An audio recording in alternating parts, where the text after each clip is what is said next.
Hello artists, it's Miss Munger here. Today I'd like to show you how to do the watercolor techniques practice sheet. So you can go ahead and find this sheet in your art kit. And this is one that I did earlier, so you can just kind of see what it looks like once it's dry. And here's a blank one we're gonna do together.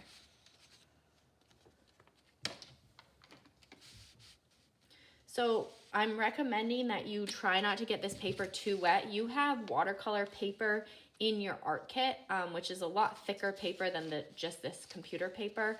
So for this exercise, just try not to get your paper too wet so it won't rip in, because once it gets too wet, it might tear. So we're gonna go ahead and get started. So you're gonna see that on your first square here, we are gonna try a technique called dry brush. This means that you need to get some paint wet in your palette. So if you've just taken your palette out of your kit, it's gonna be really dry. So you can go ahead and you can wet some of the colors in your palette that you might wanna use. So sometimes it's good to just go ahead at the beginning before you get started painting and just wet your colors so they're ready.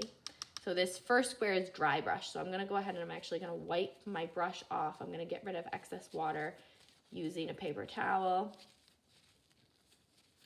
And then I'm gonna dip into a color. I'm gonna do green for this. I'm gonna dip into some green, load my brush with paint, and then try it with a dry brush and see what that looks like. Just experiment with that in that square. Then for the next square, it's wet on wet, which means I'm gonna go ahead and wet the paper with just plain water. Then I'm going to go ahead and add paint pigment. So then I'm gonna add paint onto the wet paper, sort of see what effect that has. My next square is blending two colors.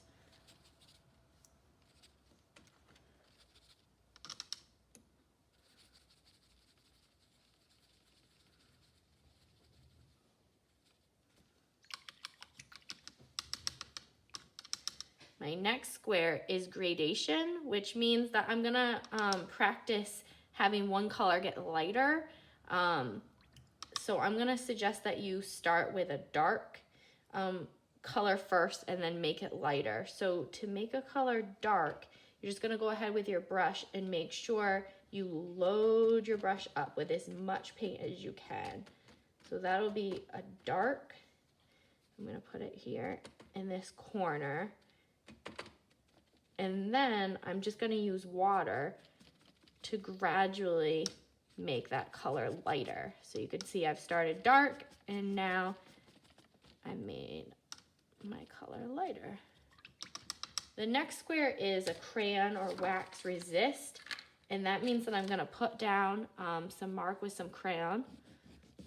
And then I'm gonna see what happens when I watercolor over it. You've probably already done this before in art class in the past, but it makes a really nice effect.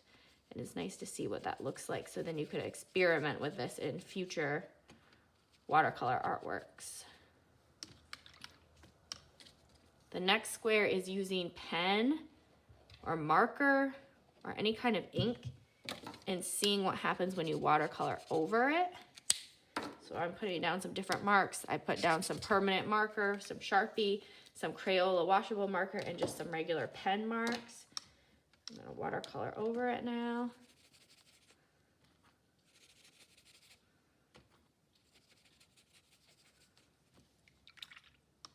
Okay, the next square down here is for salt.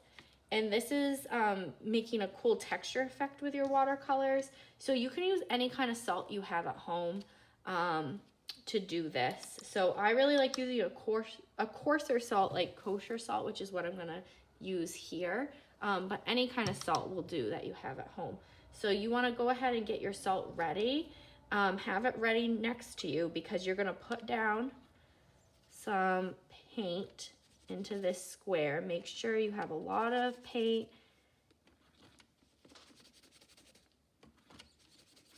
Okay, now while it's still nice and wet, I'm gonna go ahead and I'm gonna add, there's some salt in my fingers, I'm gonna sprinkle it right onto that wet paint. There we go. And I'm gonna let that completely dry before I wipe off the excess salt. So this next square that's on your sheet is called plastic texture.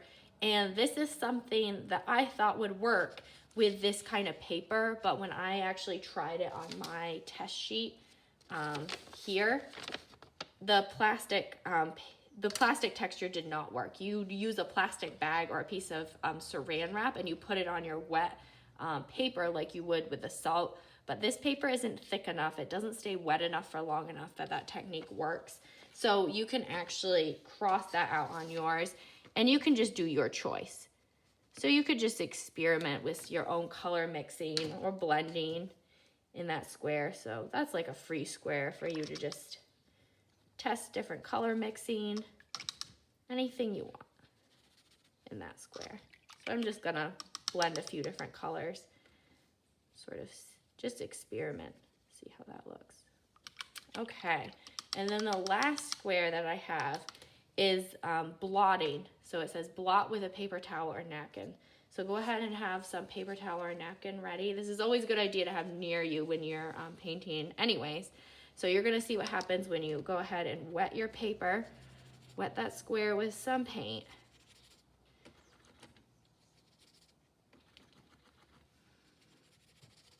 And then you're gonna go ahead and blot with your paper towel. So I like to kind of put my paper towel like this and blot.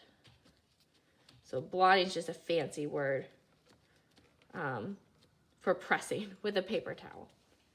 And it, as you can see, it picks up extra paint and it leaves kind of a cool texture. Okay, so you're gonna go ahead and you're gonna let this dry somewhere at home. And then when it is totally dry, you can go ahead and wipe off the excess salt.